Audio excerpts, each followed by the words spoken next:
BJP. നേതാവ് ഷോൺ ജോർജ് വഖഫ് ബോർഡിനെ വിടാതെ പിടികൂടിയിരിക്കുകയാണ്. അദ്ദേഹം ഇപ്പോൾ സുപ്രീം കോടതിയിൽ വരെ പോയി. ഇതിൻ്റെ അവസാനം കണ്ടിട്ട് മാത്രമേ അദ്ദേഹം അടങ്ങുകയുള്ളൂ. എന്തു തോന്നുന്നു? സുപ്രീം കോടതിയിൽ ശ്രീ ഷോൺ ജോർജ്, അതായത് ബി.ജെ.പിയുടെ സംസ്ഥാന വൈസ് പ്രസിഡൻ്റായിട്ടുള്ള രാഷ്ട്രീയ നേതാവായിട്ടുള്ള ഷോൺ ജോർജ്, അദ്ദേഹം സുപ്രീം കോടതി പോയിരിക്കുന്നത് ഒരു കവിയറ്റ് ഹർജി, അത് തടസ്സ ഹർജി എന്ന് പറയും, അത് ഫയൽ ചെയ്യാൻ വേണ്ടിയിട്ടാണ്. എന്തിനെ തടസ്സപ്പെടുത്താനാണ്? അതായത് വഖഫിനെ സംബന്ധിച്ച് കേരള ഹൈക്കോടതിയിൽ നിന്നുണ്ടായ വിധി, അതിനെ സുപ്രീം കോടതി സ്റ്റേ ചെയ്തിരിക്കാനാണ്. സാധാരണഗതിയിൽ ഒരു കോടതി നടപടി ഉണ്ടാകുമ്പോൾ കീഴ്ക്കോടതിയുടെ വിധിയെ മേൽക്കോടതിക്ക് സ്റ്റേ ചെയ്യുക. കീഴ്ക്കോടതിയുടെ വിധി തെറ്റായിരുന്നു, ഇല്ല പ്രശ്നമാണ് എന്നും പറഞ്ഞുകൊണ്ട് ഒരു ഹർജിക്കാരൻ മേൽക്കോടതി പോകുമ്പം ചിലപ്പോൾ മേൽക്കോടതികൾ ആദ്യം തന്നെ കിട്ടുന്ന പാടെ പെട്ടെന്ന് സ്റ്റേ ചെയ്ത് വരും. അപ്പോൾ പലപ്പോഴും ആർക്ക് വേണ്ടിയിട്ടാണോ കീഴ്ക്കോടതി ആ വിധി വന്നത്, അയാൾക്കെതിരായിട്ടാണല്ലോ മറ്റേ ഹർജിക്കാരൻ പോകുന്നത്. അപ്പോൾ ആദ്യം കേസ് കൊടുത്ത ആളുടെ വാദങ്ങൾ പരിഗണിക്കാതെ ആയിരിക്കും ഈ സ്റ്റേ ഉണ്ടാവുക. അപ്പോൾ അത് ഒഴിവാക്കാനാണ് കവിയറ്റ് അവിടെ ഇത് ചെയ്യുന്നത്.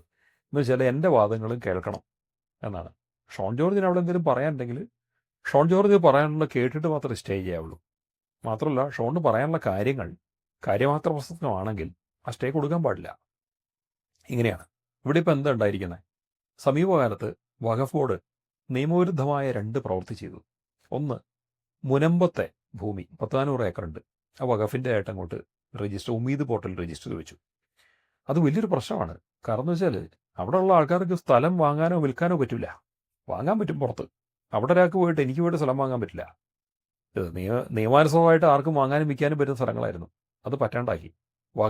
വഖഫാണ് ഭൂമി എന്ന് പറഞ്ഞുള്ള ഇതാക്കി. അതായത് ഇസ്ലാമികമായിട്ടുള്ള ദൈവകാര്യങ്ങൾക്ക് വേണ്ടി മാറ്റിവെക്കപ്പെട്ട ഭൂമി എന്ന ഒരു പ്രതീതി സൃഷ്ടിച്ചു.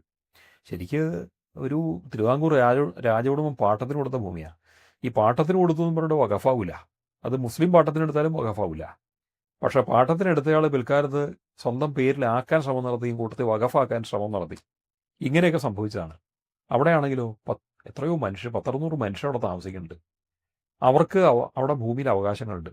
അവരിൽ കരമടച്ചു പോകുന്ന ആൾക്കാരുണ്ട്. ഇവർക്ക് കരമടയ്ക്കാൻ പറ്റാണ്ടാവുന്ന സ്ഥിതി. ഇതുകൂടാതെ സ്വന്തം വീട്ടിൽ മകളുടെ കല്യാണം നടത്താൻ ഇത്തിരി ഭൂമി വിൽക്കണമെങ്കിൽ അത് പറ്റാത്ത സ്ഥിതി. അവിടെ ഒരാൾക്കൊരു ഭൂമി ഒന്ന് വാങ്ങണമെങ്കിൽ പറ്റാത്ത സ്ഥിതി. അപ്പോൾ അവിടുത്തെ ജനങ്ങൾ ദുരിതത്തിലായി. ഈ ദുരിതത്തിനെതിരെയാണ് ബി.ജെ.പി. രംഗത്തിറങ്ങിയത്.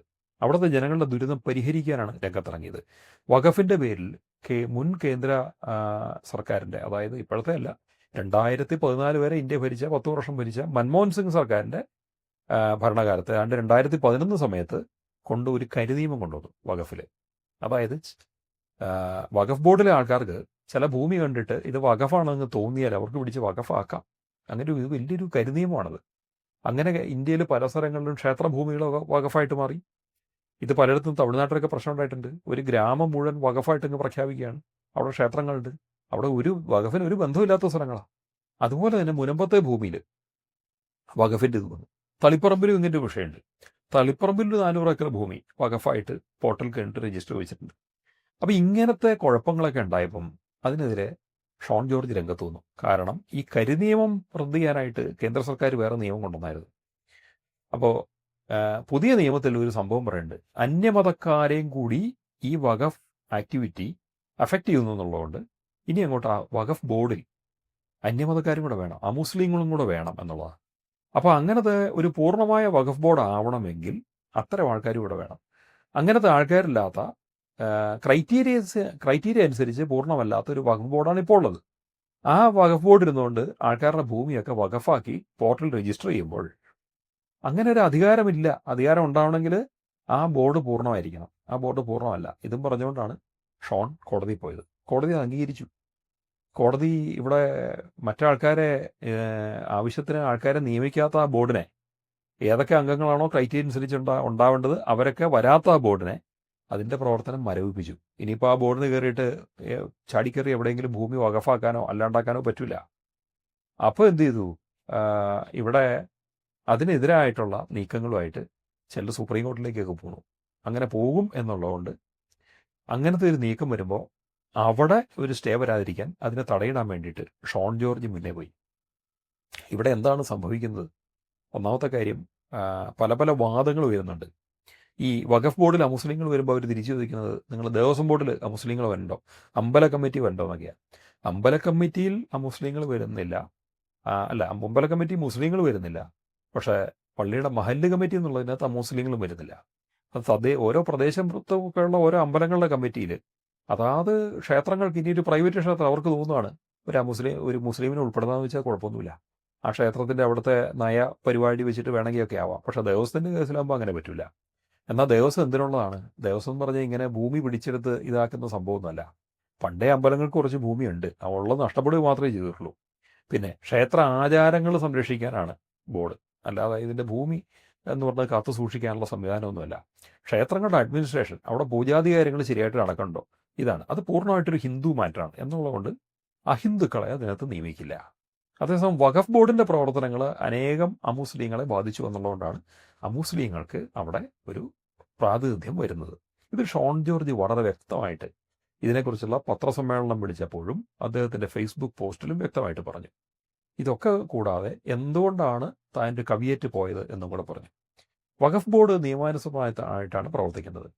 അപ്പം അങ്ങനെയുള്ള ആൾക്കാരെ നിയമിക്കുന്നതിന് കേരളത്തിൽ എന്തെങ്കിലും തടസ്സമുണ്ടോ? അത് നോക്കുമ്പോഴാണ് ഏറ്റവും രസം.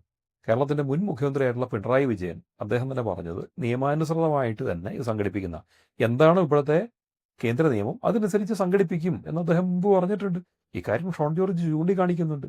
മാത്രമല്ല സംസ്ഥാന സർക്കാർ ഹൈക്കോടതി കൊടുത്ത സത്യവാങ്മൂലത്തിൽ തന്നെ പറയുന്നുണ്ട് സെക്ഷൻ 40 അനുസരിച്ചുള്ള നിയമനം ഇതിനകത്തുണ്ടാവും. ഈ സെക്ഷൻ 40 അനുസരിച്ചാണ് ഇതിനകത്ത് അമുസ്ലിം അംഗങ്ങളെ നിയമിക്കേണ്ടത്. അതെല്ലാം ചെയ്യും എന്ന് സർക്കാർ ഉറപ്പ് കൊടുത്തിട്ടുണ്ട്. മുൻ മുഖ്യമന്ത്രി പിണറായി വിജയൻ അത് ചെയ്യുമെന്ന് പറഞ്ഞിരുന്നു. എന്നിട്ട് ഇതൊക്കെ മറച്ചു വെച്ചിട്ട് കോടതിയിൽ എന്താണോ പറഞ്ഞേക്കുന്നത് അത് മറച്ചു വെച്ചിട്ട് വെളി പ്രചരണം നടത്തുവാണ്. അതായത് ഇങ്ങനത്തെ ഇപ്പോഴത്തെ നിയമം പാടില്ല, അതിനെ ക്യാൻസൽ ചെയ്യണം എന്നൊക്കെ പറഞ്ഞിട്ട് പുതിയ പുതിയ വാദങ്ങൾ വന്നിട്ടുണ്ട്. നിയമം പാസ്സാക്കി, നിയമത്തെ എതിർക്കാനുള്ളത് എതിർത്തു, അനുകൂലിക്കാനുള്ളത് അനുകൂലിച്ചു. ഒരു നിയമം എങ്ങനെയാണോ പാർലമെൻറ്റിൽ പാസ്സാവേണ്ടത് അതിൻ്റെ ക്രൈറ്റീരിയ അനുസരിച്ച് പാസ്സായി, അത് നിയമമായി കഴിഞ്ഞാൽ നടപ്പാക്കേണ്ട ബാധ്യത കേന്ദ്ര സർക്കാരും സംസ്ഥാന സർക്കാരുകൾക്കും ഉണ്ട്. നടപ്പാക്കില്ല എന്ന് പറഞ്ഞാൽ അത് ജനാധിപത്യ വിരുദ്ധമാണ്, അത് മറക്കടമുഷ്ടിയാണ്, നിയമവിരുദ്ധമാണ്. അത്തരം കാര്യങ്ങളെ അംഗീകരിക്കാൻ പറ്റില്ല. അപ്പോൾ അങ്ങനെ കേരള സർക്കാർ എന്താണോ നിയമാനുസൃതമായിട്ട് ചെയ്യേണ്ടിയിരുന്നത് അത് ചെയ്യാതിരുന്നത് കൊണ്ട് ഇവിടുത്തെ ജനങ്ങൾ ദുരിതം അനുഭവിക്കുന്നു. ആ ദുരിതത്തിനെതിരെയാണ് ഷോൺ ജോർജ് കോടതിയിലേക്ക് പോയത്. ആ നടപടി തീർത്തും ശരിയാണ്. ഷോൺ ജോർജിൻ്റെ വാദങ്ങൾ ശരിയാണ്. അദ്ദേഹം കോടതി വിജയിക്കുകയും ചെയ്യും. വഖഫ് കരിനിയമങ്ങൾ മാറ്റേണ്ടി വരും. വഖഫ് ബോർഡിനെ പൂർണ്ണമായിട്ടും എന്താണോ ഭാരതം എന്ന രാഷ്ട്രത്തിൽ ജനങ്ങൾക്ക് എല്ലാവർക്കും ദുരിതം ഉണ്ടാക്കാണ്ട് മുന്നോട്ട് കൊണ്ടുപോകത്തിൽ മാറ്റിയെടുക്കേണ്ടത്, ആ പ്രക്രിയ വിജയിക്കുകയും ചെയ്യും.